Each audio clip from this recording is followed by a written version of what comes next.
بسم الله الرحمن الرحیم. د جناتو علاج او د جناتو چې کوم دی څه عمل شته کنه قرآن کې. یو ملګري باندې جنات دي، یو ملګري تپوس کوي څه د هغې لپاره وظیفه.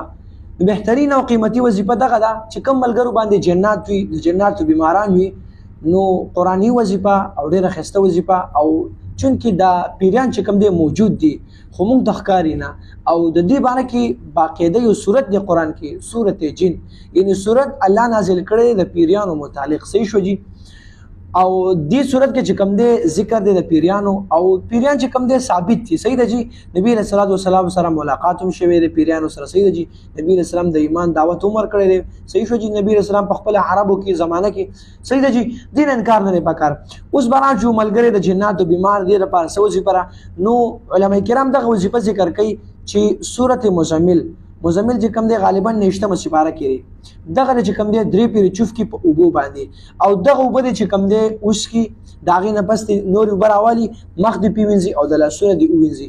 خو دا چې مخ او لاسونه وینځي دا اوبه به یا بوټو ته اړئ یا به چې کوم دی چمن ته اړئ، ځکه چې ته په لیټرین او په لاره کې خو داسې اوبه نشي اړولی، ځکه چې دې کې قرآن ته چوف کړی. صحیح ده جي؟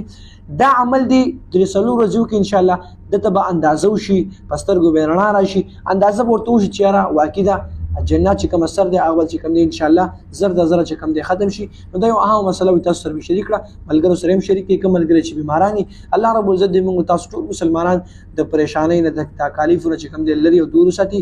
واخر الدعوانا ان الحمد لله رب العالمین.